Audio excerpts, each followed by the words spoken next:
Okay, magandang araw mga Rewa Pips. Ito maring kalokohan, maring hindi. Pero para sa akin, ang tamaan, wag sana magalit ha. Kaya lang kasi naalala ko lang may bata kasi kanina nakita ko naghahabulan. Tapos siguro dala-dala pa rin nila yung kasabihan na may nuno sa punso. Wag daw maghabulan doon. Kesyo baka daw may matamaan. Yung mga dating nakaugali na o nakalakihan na.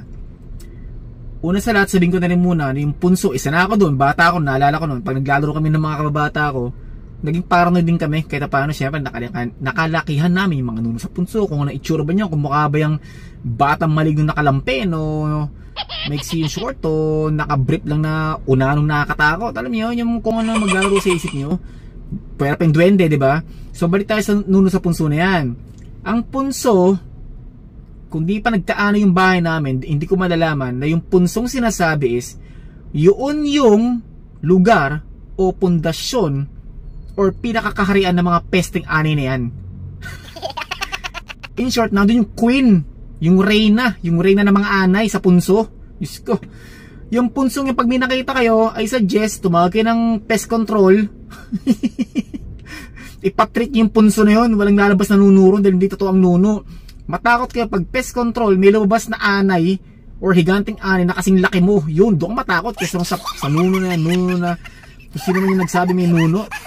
Kung isipin mo rin sino ba nagsabi ang nuno na yan, yung mga duwende-duwende na yan. Sabi naman mga matatanda dati. Ang tanong, sino matandang yun? Sino matandang yun na nagsabi no na may nakita siya? Gano'ng katanda yun? Saan lugar yung matandaan yun? Ilang taon yung matandang yun nung nakakita siya noon? Di ba dapat documented yun, may nakasulat o kahit may litrato ka man lang or kung sino man yung taong yun na nakakita ng nuno sa punso na yan. Para sila Einstein. Albert Einstein naka-invento ng atomic bomb. Di ba? Sila Newton. Kung ano-ano pa, mga invensyon ng mga malilit na bagay. Yun nga nakadetalye. Yung pakinuno sa punso kung may nakakita. Aba, dapat nga mas detailed yung kung sino nakakita nun, tsaka may proof dapat para lahat kilabutan. Alam mo yun? Kaya ka naman kikilabutan sa dami ng kwentong yan Tapos meron pa yung duwende, may kulay. Ano yun? May blue, may itim. Ang salbaydo itim, ang mabayto puti. Pare-pares ang duwende yan Hindi kaya yung naka-invento nun mahilig na sa kulay. Baka kaya na-invento yung Crayola. Balik tayo sa nuno sa punso Imagine ito dati naglalaro kami, naalala ko lang rin ulit. Yung parang si paanong bowling football. Pag may tinamaan, pag may nakita ang punso na maliit, hala, tinamaan mo, sasama pakiramdam mo. Tinamaan yata ng kalaro ko or ako nakatama. Wala naman lumabas, si lupa lang yun Kaya lang, syempre nga, ulitin ko, nakaugalan yung mga kwento-kwentong mga nakakatakot na kwento, diba? Etc. Ngayon, balik naman tayo sa duwende. Sasabihin kapag halimbawa, diba noon, usong-usong yun magpapahilot ka, pag sumama yung pakiramdam mo, kesyo may pilay ka, tapos pag nagpatawas ka, sabihin, nakasagi ka ng duwende, o nakasagi ka ng nuno, ay na naman yung nuno na yun, nakasagi ka ng nuno or nakasagi ka ng duwende. Imagine mo kung ikaw duwende, maliit, sabihin natin, ano bang height nun, na sinasabi nila, maliit daw, diba? Sa laki ng tao, palapit pa lang yung makikita mo ng tao. Tanga ka ba, hindi ka iilag pag ikaw yung duwende or pag ikaw yung nuno, magpapasipa ka or kasabi pa nakaihi ka ng duwende. Ano yun? Ano yung sasabihin ng duwende? Kiling patingin yan! Ito, magic wand! Sa laki nga palapit pa lang yun, alam mo na maiihan ka, ba't di ka pa tumabay, ba't iintayin pa maiihan ka? At saka, yung mga sundalo sa gubat, sabihin na natin, okay? Sabihin na natin na insulto yung mga duwende at yung mga nuno, nagpakita sa kanila. Mga Rewa Pips, yung mga sundalo, matatapang yan. Merong commanding officer yan. May mga order yung mga yan. Alam nga namang yung assignment nila pag nakita yung mga nunot duwende kung totoo man yan, syempre natakot, nagtakbuhan yung mga sundalo na which is imposible. Ito, halimbawa, imagine mo nila, tumakbo. Pagdating sa commanding officer, Sir, I'm sorry, hindi natupad yung duty, sir. Siyempre, magalit yung commanding officer. Bullshit! Or, stupid! Ba't hindi natupad? Or bakit failed assignment?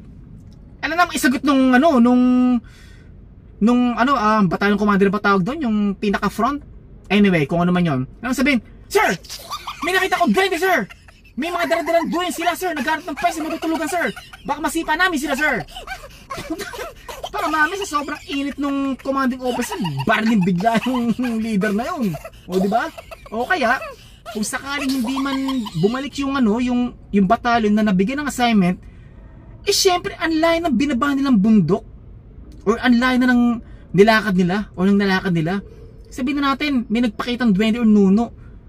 Sa init ng ulo ng mga yun at pag nagulat yun,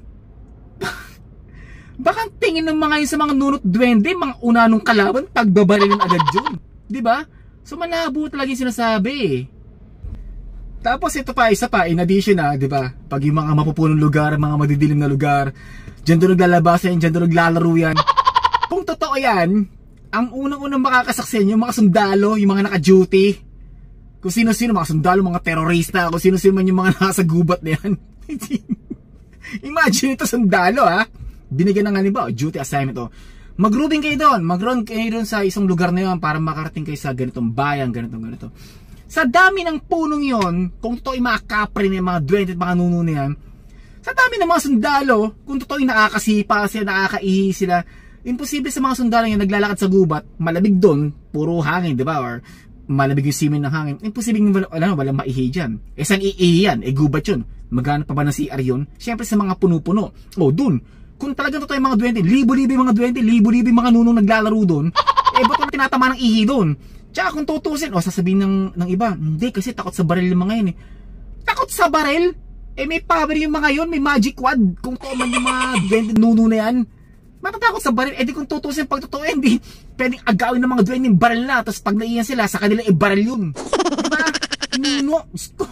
Eh kung talagang totoo yung nuno na yan, inapakan ako na, gagong sundalo, inihiyan ako na. Eh gasino bang mag-tridor ka? Kuha yung granada, buksan mo yung pin, kaya mo sumabog, tumakbo ka, total nuno ka na, mamatuloy ka, pwede ka tumambling sa ere.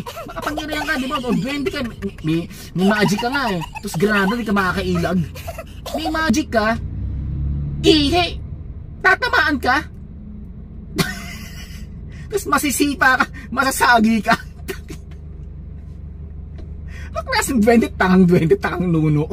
I'm sure meron sa inyo sasabihin, grabe itong taong to, alam mo sino, hindi naniniwala sa mga kasabihin, hindi na ginalang yung mga matatanda. Well, pasensya na kayo, okay? Kasabihan lang naman yun eh.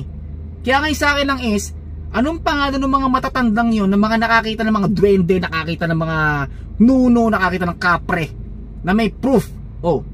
Anong pangalan nila? Tagasambari yung mga matatandang yun.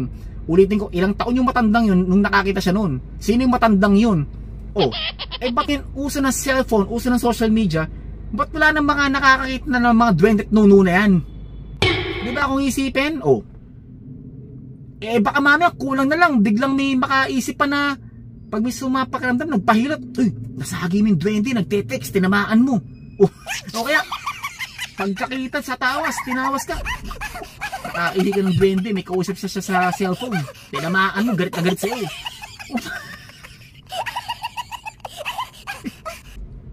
Di ba kapag tawas pa naman yung kandila kumukorte, di ba? Kahit sino pag patak mo ng kandila sa tubig at kumorte, marami kang pwedeng makitang vision doon or pwedeng maging korte or shape ng kandila or ng pagkakapatak sa tubig na pwede maglaro sa isip mo na, ito, tinan mo yung duwende yung nasagi mo yung mata, yung ilong. Ito, korting cellphone, nagtitext nga or may kausap nga siya.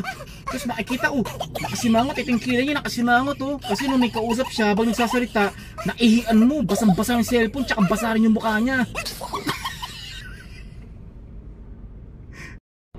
Ito naman, mapunta naman tayo sa tahanan ng duwende.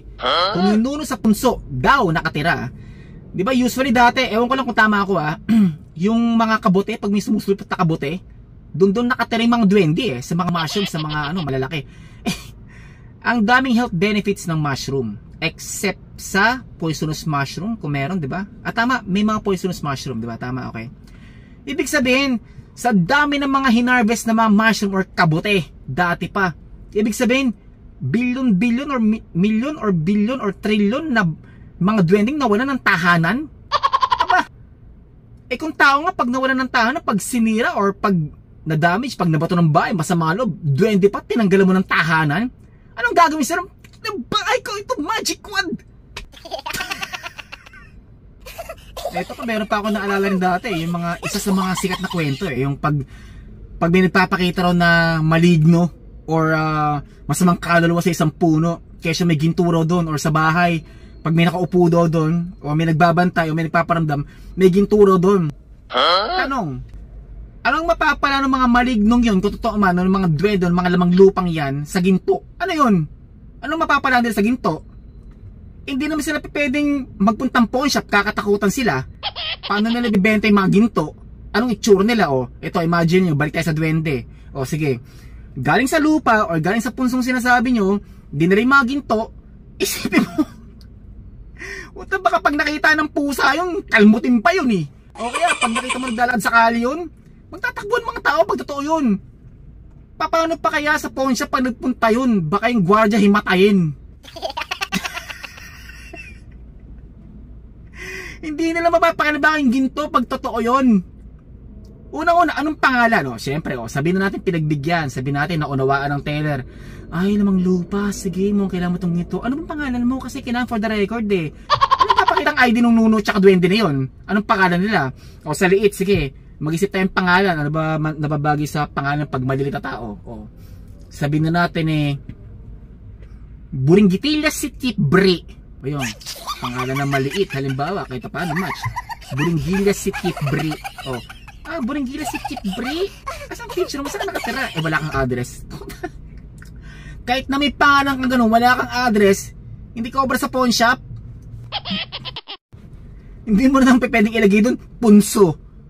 O kaya, Block 00, Lot 666, Punso, Barangay. Or Barangay Punso. Ngayon, kahit paano, meron na naman dyan mga, kahit paano, kukulo yung dugo sa akin. Sasabihin, matagal na yan, dapat tininiwalaan yan, sinisira aming mga kasabihan. Andun na po tayo, pasensya na kayo. Pero kung iisipin mo nga, ano ang proof? Nasaan? Kayo ba mismo nakakita kayo? Hindi, di ba namano nyo lang rin yung mga kwento? Di kung gano'n na lang rin. Social media, may cellphone. Di gagawa na ako ngayon ng kasabihan. Kasabihan, may nakita akong duwendeng kulay violet. Yung anak niya, paborito niya si Barney. Di ba dati, putok na putok, itsura ng mga duwende, pati si Snow White and the Seven Dwarfs, di ba? Yung mahaba ilong. Di mga invento ako, may nakita akong duwende, tango, tsaka kissable lips. Isipin mo yun, kulay violet. Dalawa lang kulay violet tsaka kulay yellow. Di pa post ko may nakita ako halimbawa. Kaya alam, babashin ako, asan ang proof mo? Diba? Kasi nga, kasabihan lang. So kahit sino pwedeng gumawa ng kasabihan, unless kaya mong patunayan. Unless, pag talagang totoo yung duwende mo, may nakita, diba yung iba? May kumakartong balita dati, bata, may kaibigan duwende, nakakausap niya, well, kung totoo yun, sinasabi nila yung mga duwende, buhay habang buhay, hindi namamatay, di patunayan mo, ilabas mo sa social media, may ka-video call, katabi mo yung duwende, ka-video call ng ng kamag-anak mo, ng kaibigan mo. Ito nga pala yung kaibigan ko, dati bata pa ako, ngayon malaki na ako, ito siya ang kaibigan ko. Yun, pwedeng paniwalaan. Tsaka sa totoo lang, madalas ako nabiyahe, yung mga nakapanood ng vlog ko. Ngayon, salamat. Kung makikita nyo, saan ako nakakarating, mag-isa lang ako, lalo na sa may way nung Nueva Vizcaya, Santa Fe, going Isabela. Sa mga nakadaan na ron, alam nyo kung anong klaseng daan yon.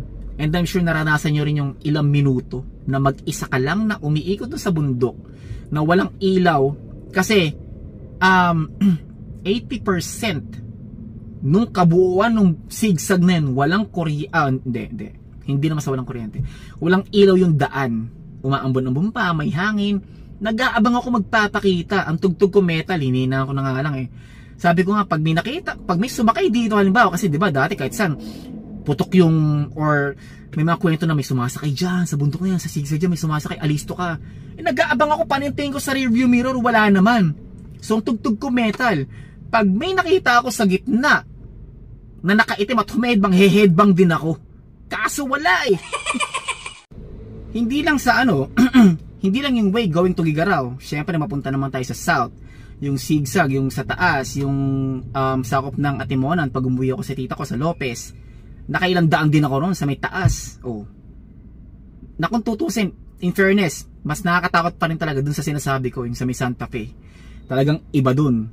Sa tagal ng biyahe, yun nga, ulitin ko, mararanasan mo nga yung ikaw walang dumadaan. O yung mga going Bicol din. Pag gabi, kasi gusto ko talagang biyahe gabi. Kasi, para sa akin mas enjoy ko kasi lahat diba yung ilaw, for safety na rin. Para sa akin mas safe sa gabi kasi may ilaw. Except makakatsyempo ka nang walang ilaw na which is bihira naman. Yun lang yun sa akin Ngayon, pag talagang ipipilit nyo, totoo yan, may nakita ko. O sige, may nakita ka. Ako kasi wala.